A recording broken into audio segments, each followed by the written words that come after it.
દુઃખ એટલા માટે થાય છે કે આપણે ખરેખર આપણા નજીકના સગાને આવી રીતે તરછોડી દઈએ છીએ અને આ સંસ્થા એમને કેટલો બધો પ્રેમ આપે છે। 500 કરતાં વધારે મંદબુદ્ધિ ભાઈઓ અને બહેનોનો આશરો એટલે માનવ પરિવાર ટ્રસ્ટ। અને મારી સાથે જે મહેમાનને જોઈ રહ્યા છો, આવો ટૂંકો પરિચય મેળવશું। દાદા, આપનું નામ જણાવશો? मनोज नंदलाल शाह वडोदरा। મનોજભાઈ, તમારું નામ? मनोजभाई रमनलाल शाह वडोदरा। તમારું નામ? मितेश प्रवीणचंद्र शाह। प्रिया मनोज भाई शाह। मुक्ति मनोज शाह। રીટા મનોજ શાહ।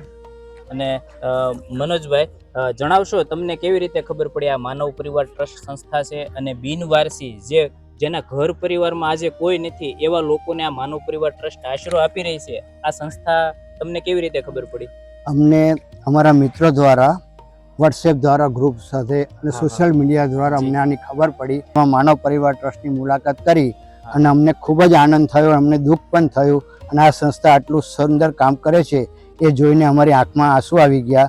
એટલે હું દરેક સમાજના વ્યક્તિઓને મારા અંતરપૂર્વક વિનંતી કરું છું કે આવી સંસ્થામાં ફૂલ લઈને ફૂલની પાંખડીથી જો આપણા તરફથી કોઈ પણ સપોર્ટ મળે, અનાજ રૂપે, પૈસા રૂપે, તો એક ખૂબ જ પુણ્યનું કામ મળશે।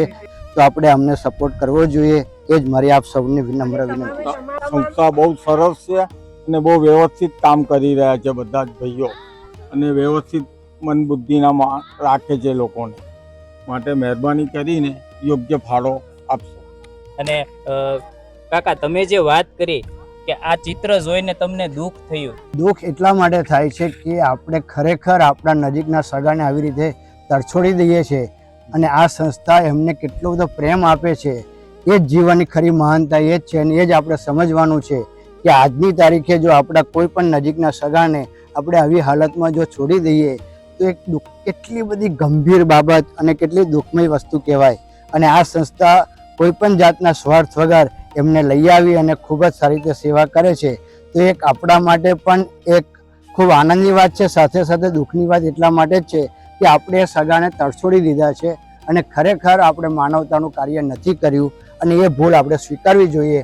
અને આજ પછી આપણે આવા કોઈ પણ નજીકના સગા કે કોઈના પણ સગા કે વાલા આપણે જોઈએ તો તરત જ આપણે એમને સપોર્ટ કરવો જોઈએ અને માનવ પરિક્રમા આપણાથી જો પોતાથી શક્ય ના હોય એમની સેવા કરવાની તો આપણે માનવ પરિવાર ટ્રસ્ટમાં એમને લઈ આવવા જોઈએ અને આપણે એમને સારી સેવા અને સારો સપોર્ટ કરવો જોઈએ।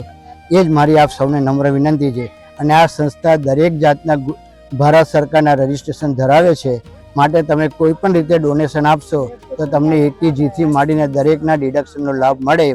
તો આજે કોઈ પણ સંસ્થામાં બીજી સંસ્થામાં દાન આપવું એના કરતાં આ સંસ્થામાં પહેલાં દાન આપવું મારી દ્રષ્ટિએ ખૂબ જ યોગ્ય છે।